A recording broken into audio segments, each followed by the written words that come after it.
Welcome to a little bit of London that is forever Jaipur. Dear friends and lovers of literature, here we are again with JLF at the British Library 2021. It's a particular pleasure for me to come back to the British Library, which has been my office in London for many years, and where my books have all been written and researched. And it's very nice to see this end of my life sort of double back on it. Our amazing writers, today more than any time, because of the way the digital age has taken over, we need you to be able to make sense of the past, divine the future, and perhaps set in context what we're going through at this very point of time.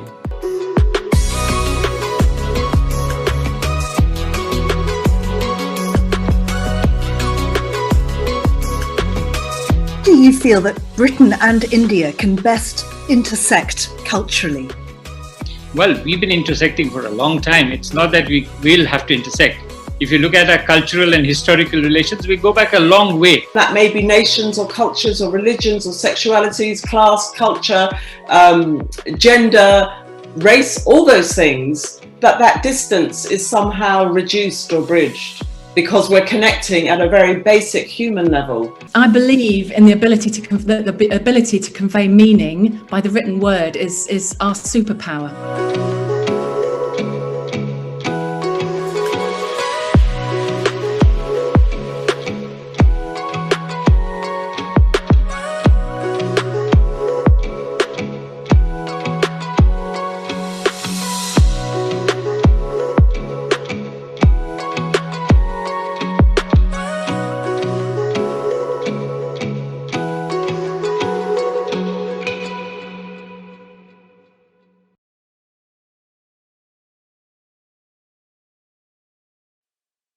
We welcome you to this session of JLF London at the British Library Virtual Festival. The session that we are presenting now is a part of the Voices of Faith series, where we listen into discussion, analysis, and theories of the various philosophies that form the foundations on which most of our religious, spiritual, and mystic beliefs are based. The session we are presenting now is The Great Hindu Civilization, Pawan K. Verma in conversation with Makarand R. Paranjpe. This session is presented by the Kamini and Vindi Banga Family Trust. India has one of the longest civilizational histories of any nation in the world. Celebrated author, politician, and former diplomat, Pawan K. Verma's latest book, The Great Hindu Civilization, unravels the texts and legacies behind its many layers and belief systems. Pawan K. Verma is a writer, diplomat, and now in politics, where he was till recently an MP in the Rajya Sabha, and earlier advisor to the Chief Minister of Bihar, author of over a dozen best-selling books, including Ghalib, The Man, The Times, The Great Indian Middle Class, The Book of Krishna, Being Indian, Becoming Indian, Chanakya's New Manifesto, and Adi Shankaracharya, Hinduism's greatest thinker. He's been ambassador in several countries, including Bhutan, director of the Nehru Center in London, has been the official spokesperson of the Ministry of External Affairs, Director General ICCR, and Press Secretary to the President of India. Verma's latest book is The Great Hindu Civilization, Achievement, Neglect, Bias, and the Way Forward. Makarand R. Paranjpe has been Professor of English at Jawaharlal Nehru University, New Delhi since 1999. He's also served as Director, Indian Institute of Advanced Studies, Shimla. Earlier, he taught at IIT Delhi and the Central University of Hyderabad. He was educated at St. Stephen's College, Delhi, and the University of Illinois at Urbana-Champaign, where he got a master's and PhD in English. He's the author and editor of around 50 books, in addition to over 175 academic papers and over 1,000 articles in newspapers and popular periodicals. He's also a poet and a novelist. His latest books include Swami Vivekanand, Hinduism and India's Road to Modernity, New Perspectives in Indian Science and Civilization, Debating the Post-Condition in India, and The Death and Afterlife of Mahatma Gandhi. Paranjpe is currently a columnist in Open Magazine, Gulf News, The New Indian Express, and The Print. Please do comment by typing it into the comment section. Ladies and gentlemen, we now present the great Hindu civilization, Pavan K. Verma in conversation with Makarand R. Paranjpe, presented by the Kamini and Vindi Banga Family Trust. Over to you, Mr. Paranjpe. Congratulations, Pavan Verma ji, on this great book, if I may use the word that you like so much. And it's wonderful to be in conversation with you. And the first thing I want to ask is, you say in the preface that it's a COVID book. Were there any special circumstances in its composition and inspiration? Well, you know, sometimes one is grateful for the enforced seclusion. And during the COVID period, I was perforce, like so many of us, confined to my home, really not meeting anyone or being able to go out. So I could spend several more hours on writing this book than I could otherwise. Apart from that, there were no other special circumstance except that in hindsight, I am grateful for that extra time that I got to work on the book, Makaran. No, the reason I'm saying this is because I want to focus on another word in the title, not just the great, but Hindu. I think this book, since I've known you for so long and read all your books, marks a certain kind of definitive shift in your thinking, because 10 years ago, you might have called this the great Indian civilization, but now it seems you're naming names. Let me give another example before I frame my question. On page 7, you're actually calling out what you really mention as the Hindu phobia of the likes of Ramila Thapar and Amartya Sen. So you're not, I think, throwing any punches here. You're going 6 guns blazing, it would seem. And I'm saying this in the context of, recent attempts at dismantling global Hindutva. Now, I know that you consider Hindutva different from Hinduism. That's not the point. But the point is, was there a presence, either explicit or implicit, of denialism, negationism, Hindu phobia that made you write a book to defend Hindu civilization? That was my question about the timing of it. Well, Makaran, it is both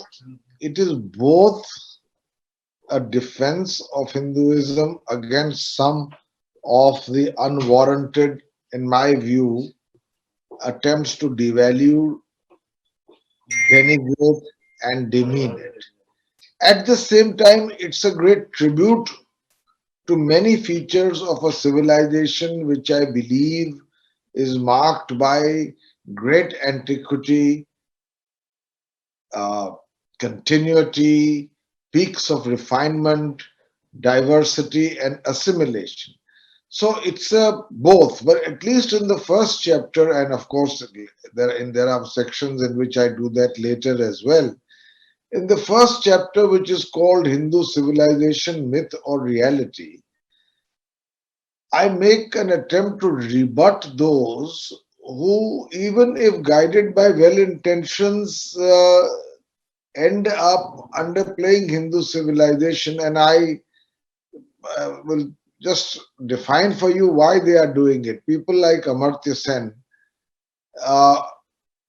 are so obsessive about the rise of ultra-Hinduism and political Hindutva that they are in a way mixing apples and oranges. What they do is that they feel that to accept the legitimate and verifiable achievements of ancient India as part of the Hindu template would be reinforcing, in the current context, the lurch towards extremist Hindu politics.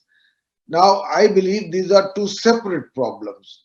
One is within a democratic framework to take on what you believe is the distortion of Hinduism by those who claim to know it, and by the bigotry, exclusion, and violence which is often its subtext. That is one issue. But I don't believe that in order to do that, you have to deliberately underplay what I just said were the achievements of Hindu civilization. And that is why I question Amartya Sen. I also question Romila Thapar on sometimes her attempt to exclude many civilizational aspects of Hinduism, including art, culture, spirituality, philosophy, and aesthetics, from the rather narrow prism of a more Marxist interpretation of history, which sees it only from the vantage point of class conflict. So I make the rebuttal, but the rebuttal has to be very comprehensive because there are people who say there are no such word as Hindu.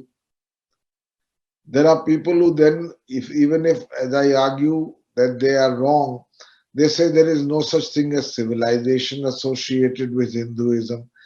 If they accept that, then they say, why not call it Buddhist? So then I rebut that.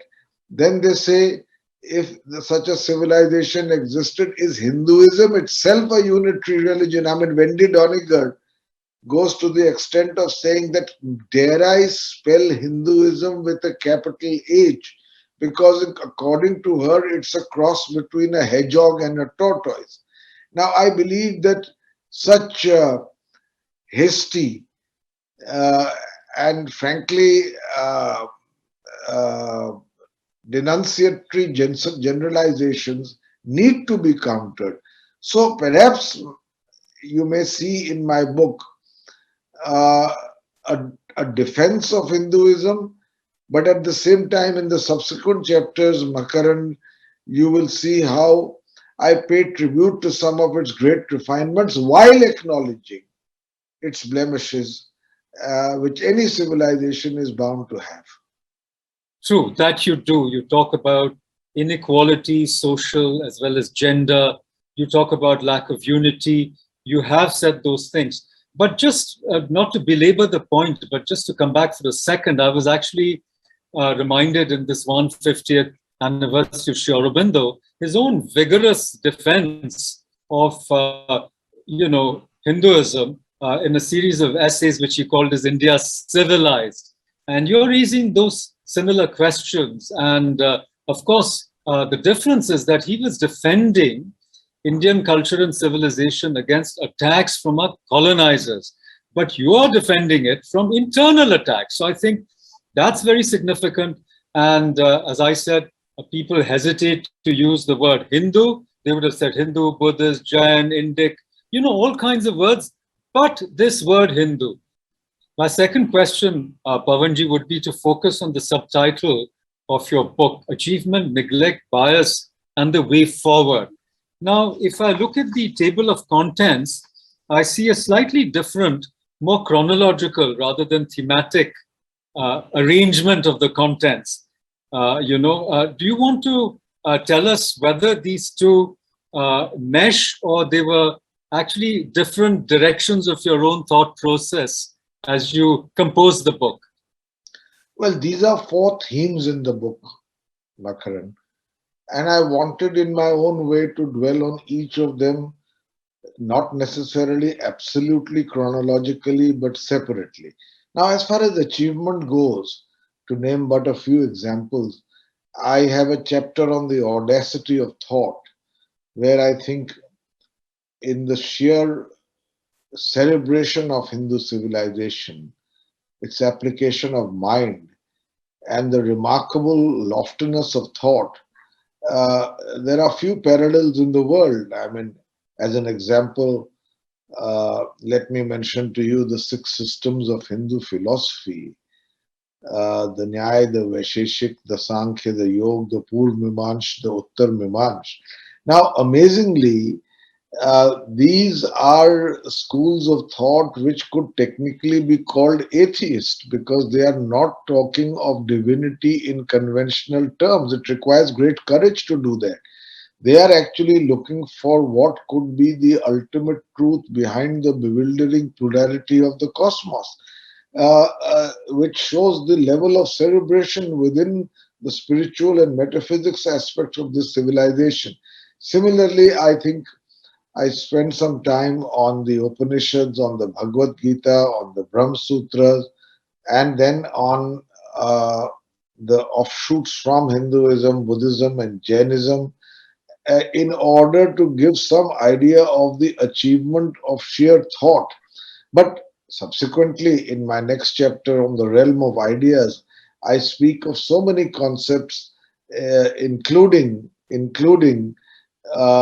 the four Purusharths, the Dharma, Artha, Kama, Moksha, which spell out, and almost to borrow a word from another great civilization, the Chinese, a Confucian balanced view of life, and again requiring great courage of conviction, where Dharma is defined not in some simplistic 10 commandments only, but in terms of its context, its circumstance, the situation, and the putting the onus on the individual. And similarly, the inclusion of earth, the pursuit of material well-being, Kama, the pursuit of the sensual, and ultimately, as Vatsyayan says, if each is carried out in proportion and none in exclusion, they lead as part of a balanced life to moksha. I dwell on the four ashrams of life. I mean, these are concepts which have required a great application of mind.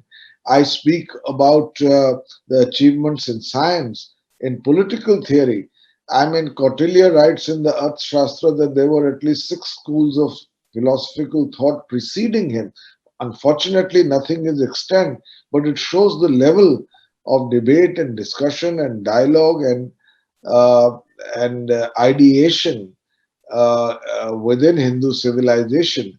The achievements in science, as I mentioned, the achievements, the conceptualization of the environment, the amazing theory of rasa, where 600 years before the birth of Christ, you had Bharat write the Natya Shastra, which is not a compendium of the arts, but a meditation on what constitutes the aesthetic experience. It's quite remarkable. So these are areas which I dwell in. And then I come to the Islamic conquest and its impact, and later of British colonialism and its impact, after which I go on to examining the modern period and its challenges. So there are these 4 themes which I take up, and I'm sorry they may not be entirely chronological, but they, I think, are dwelt with in sufficient detail in the book. Exactly. I think what I was trying to get at is there is a very interesting interlocking of the thematic and chronological in this book. But coming to ideas, I think you point out how this is perhaps the only civilization which gave equal importance to the worldly, the mundane, and to the transcendental. You talk about pleasure and the celebration of life in all its dimensions. All senses are engaged in the flourishing of human life, which Hinduism allows. And in this respect, whether it's Jainism or Buddhism, there are many restrictions, or even the sannyasa ashrama, very many restrictions. But for the householder, as you've written on the Kama Sutra yourself, pleasure can take you to the highest realization.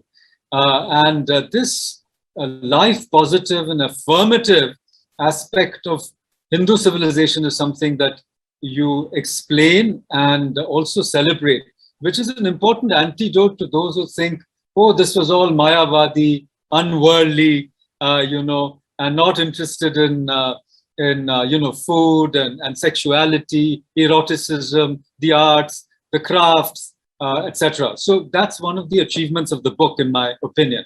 Now let's come to the so-called medieval period and the conquest of India, what we call usually the Islamic period. And right on page 189. You don't mince any words. You say, and I'll quote you, under Muhammad Ghori in 1202, Hindu India was physically destroyed and psychologically traumatized. Now, this is a very strong description of what happened. You also talk about the whitewashing and airbrushing of this extremely violent period. You quote not only Will Durant, A.K. Warder, you've talked about attempts to make this merely secular, without bringing in ideas such as, converting Darul Harb into Darul Islam. So you name names, you lay it bare. There is, you're not pulling your punches, as I said. So what is it that made you, come out so strongly? And, you're quoting people who were so-called anathema to left liberals, not just leftists, but liberals. Sitaram Goel, you mentioned this book, Hindu Temples, What Happened to Them? So, this whole conspiracy of silence, negationism, denialism, even Amir Khosrow, the darling of, all the people, we all love him for his beautiful songs to, the great Nizamuddin Aulia, but you talk about how he was Khilji's courtier and, how he himself recorded the slaughter of Hindus. And you don't even spare the great Akbar, whose name itself means great. And you talk about the massacres of Akbar himself, citing his own historians like Badauni and others. So I think that this is really very audacious on your part, because as you know, the moment you say these things, you risk being branded, and there'll be all kinds of people, jumping down your throat and shaking their fists at you. So what made you come out so strongly about this part of our history? Well, Makaran, I'm being attacked by both the left and the right, and praised also by both, so I must be doing something appropriate. But nevertheless, as an aside, let me mention to you that what my intention was, that you must reconcile with history and then move on, not into excavate the acrimonies of the past, but to move beyond them to the imperatives of a plural, modern, and progressive republic. But if you don't do that, I think it leads to a backlash, as indeed has been happening over the last few decades. The fact of the matter is that Hindu civilization had seen the Greeks come in, the Bactrians, the Scythians, but nothing equaled the systemic, sustained plunder, loot, and destruction that came in the wake of the Turkic invaders. And there is no point trying to dilute the intense religious fanaticism that drove it. I believe that is something we need to accept. So when William Dalrymple, my good friend, quotes an American authority, a scholar, and says that in 600 years of Islamic rule, verifiably only some 80 temples have been destroyed, I question that anodyne or diluted version of history. I believe there was far more desecration, that there were a great setback to Hindu civilization in terms of the destruction of its artifacts and centers of learning. And I want to state my position quite clearly with some degree of conviction. Now, having done so, it is not my intention that we necessarily bring that past to the present and create its own reactions to it. I suggest, like that South Africa had a Truth and Reconciliation Commission, we accept history and move on, and also see as part of that process how Hinduism reacted to this onslaught and in what manner it reinvented and transformed itself in order not to be extinguished. After all, in Indonesia, for instance, a largely Hindu and Buddhist country, when Islam came in 2 centuries, the whole country had become Islamic almost.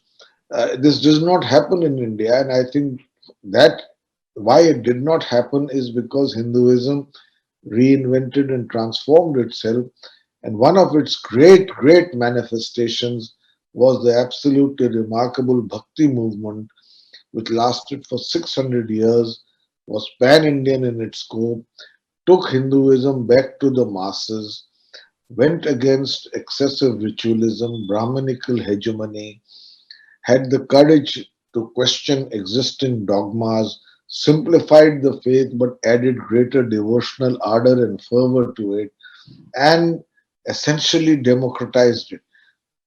This great Bhakti movement, which, as I said, is pan-Indian in scope, there's hardly any part of India which is excluded.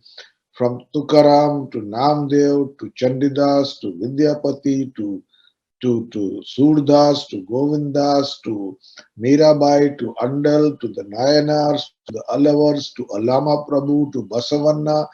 I mean, it is pan-Indian in the sheer beauty of the efflorescence of its poetic expression and the devotion and ardor by which Hinduism, in a way, insulated itself from this foreign onslaught. I agree entirely that we must accept the truth of what happened, but we should not produce revenge histories or use the terrible violence and the depredations of the past to mount counter-violence today. That is not, in fact, the Sanatani way. But I myself have been talking about this for a while, and our own version of the truth and reconciliation process. But here's the problem as I see it. There is no clear sense of apology or regret. Privately, people will tell you, our friends, many of us have Muslim friends, and they'll say, this was so unfortunate.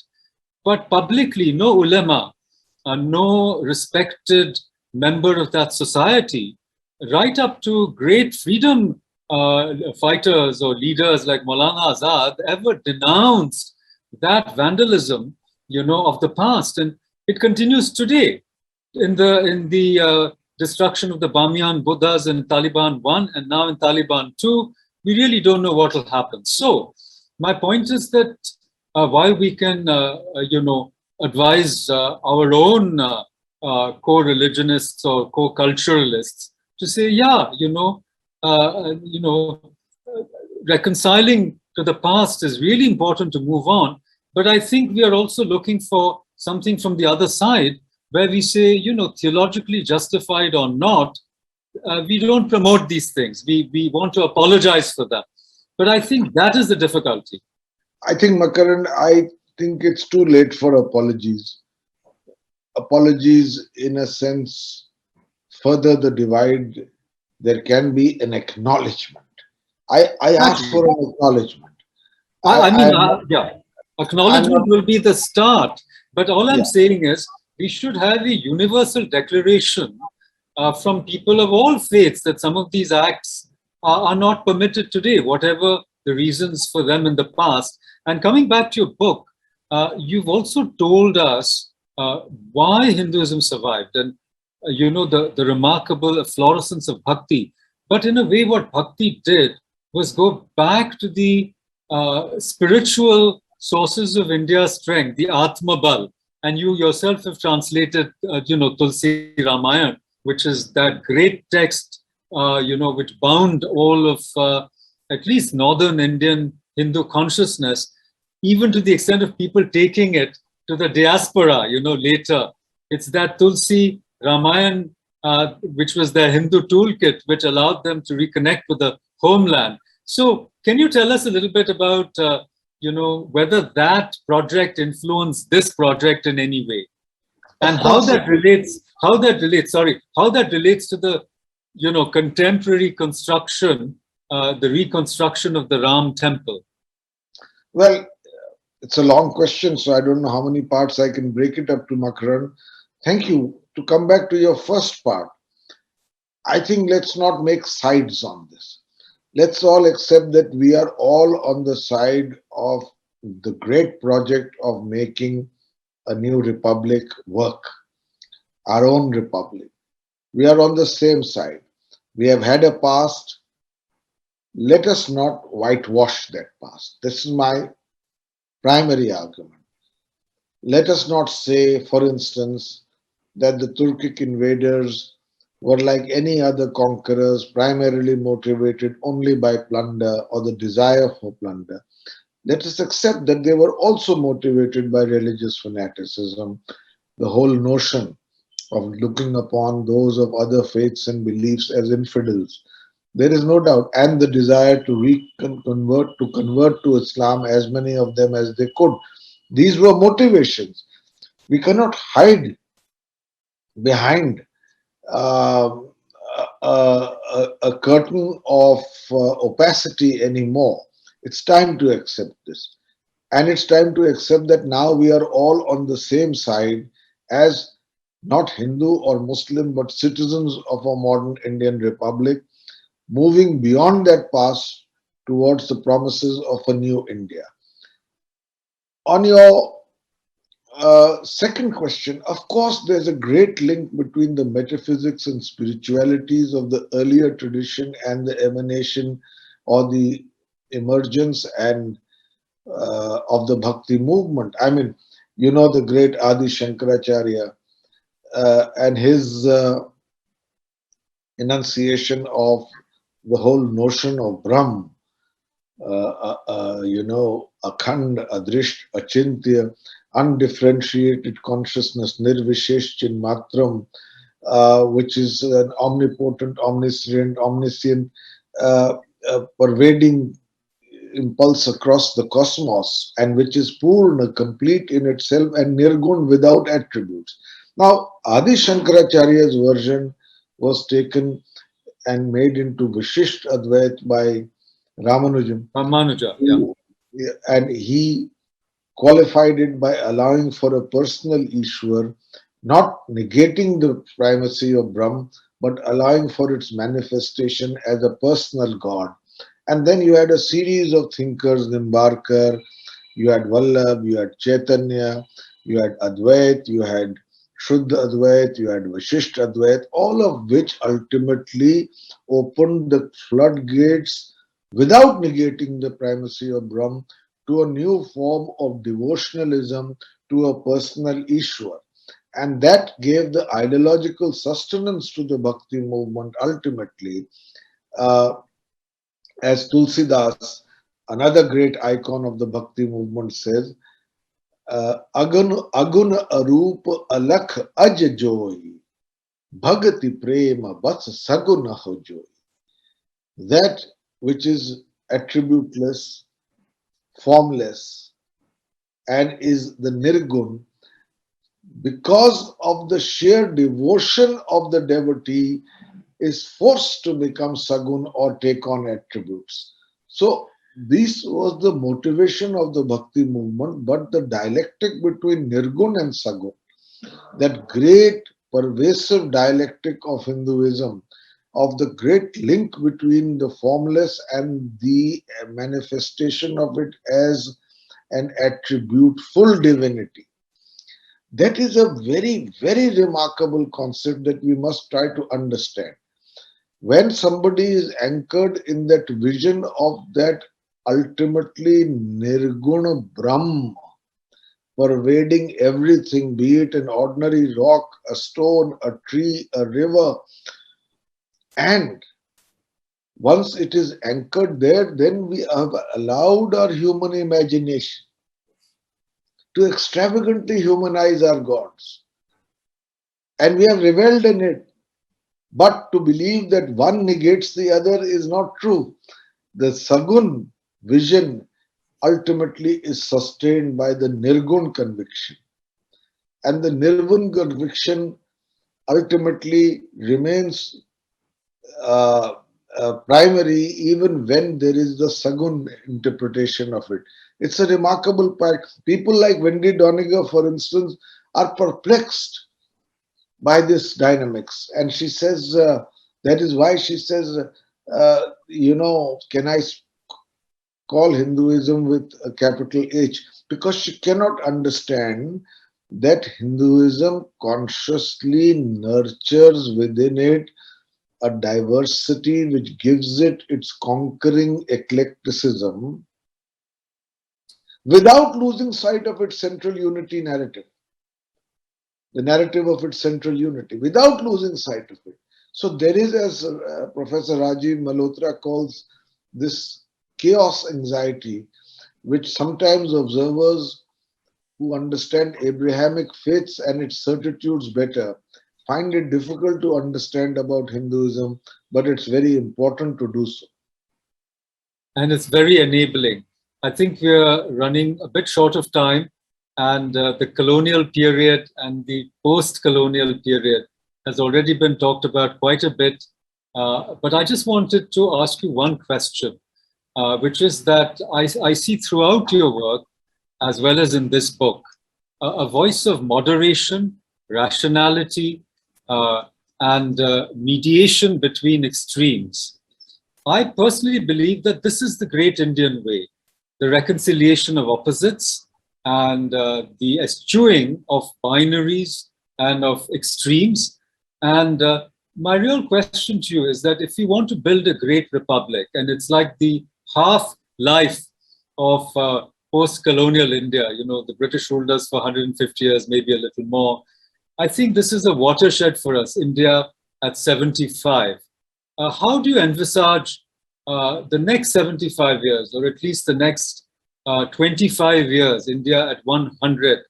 And what would you say, given your vast experience, as well as erudition and dedication to this country, in everything you've done, you've served this land, its culture, of course you were a part of government, you were in parliament, and now you're an elder statesman. What is your message?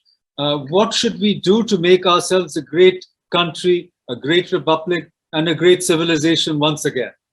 So very briefly, Makaran, three things. One is the success of British colonialism was not the physical subjugation of India. It was the colonization of the mind, of the people they ruled.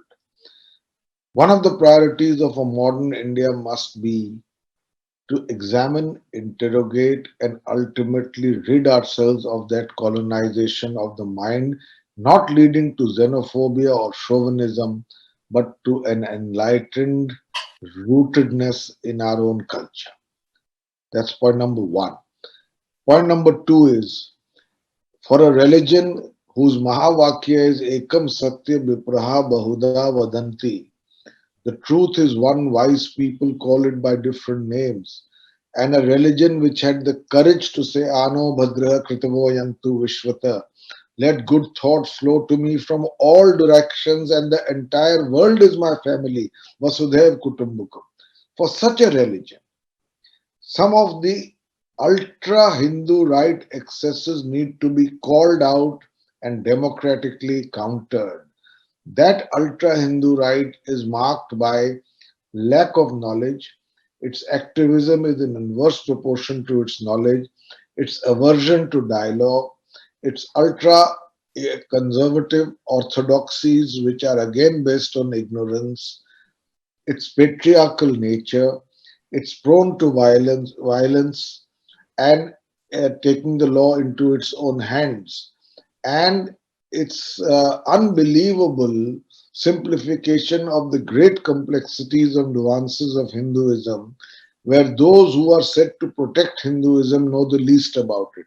We need to counter that in order to create what is the essential Hindu ethos of harmony. Thirdly, Hindu civilization today in the modern era needs reform. Whether it was Jyotibai Phule, whether it was Swami Vivekanand, whether it was Dr. Ambedkar, whether it was Mahatma Gandhi, whether it was so many of or Sri Aurobindo, all of them spoke about the need for Hinduism to introspect and reform within itself, and in primarily two areas. One is the inequality, oppression, and exploitation that the caste system represents and still continues to exercise. The second are gender disparities. We must give our women equal status, and Hinduism has the ability, as it has shown multiple times, to reinvent and transform itself. These are the great challenges. And let me say, one of the greatest voices of reform within Hinduism is Veer Savarkar himself. So these should be our priorities as we move towards the future. Let's reclaim our past. I am sometimes, and I say this is my final word, I am sometimes saddened by the lack of curiosity bordering on indifference among Hindus themselves about the great treasure of wisdom and refinement that their civilization represents. As Shankaracharya says, Satyam Jnanam Anantam Brahma. Ultimately, knowledge is the great enabler. We need to know a little more about our civilization and about our great religion. Thank you, Pavanji. I'll end with your quotation from Savarkar, who was, as you said, a great reformer. And the 7 bondages which he wanted Hindus to free themselves from, which is Vedokta Bandi, that is the bondage to the idea that the Vedas are infallible. Then Vyavasaya Bandi, the bondage to profession or hereditary caste. Sparsha Bandi, the prohibition against touching. Then he said Samudra Bandi, the prohibition against crossing the seas. Kalapani. Shuddhi Bandi, the prohibition against welcoming people back who have to leave the fold for whatever reason. Roti Bandi, not wanting to eat together. And finally, Beti Bandi, not wanting to intermarry. So by mentioning these 7 bondages and by advocating that we transcend them, you have, I think, pointed the direction for reform in Hinduism. And I want to end with one statement that you make, that the only cure for distortion is knowledge. So the book advocates, it's not enough to be proud of your civilization. What's really important is to study it, to get to know it. And that is the way you will celebrate it. And India has always been a knowledge society. And I think Pavanji invites us to continue that journey of study, understanding, thinking, and knowledge. Thank you so much. Thank you for joining us. Thank you. Thank you, Pavanji and Makaranji, for that fabulous conversation. Thank you all for being a great audience. Our next session, to be presented shortly, is The Deep Wild, My Octopus Teacher, Swati Tyagarajan in conversation with Gargi Rawat. Please do stay logged on and continue to watch the exciting sessions that we have in store for you. We now present a short reading from the Jaipur Writer Short Series.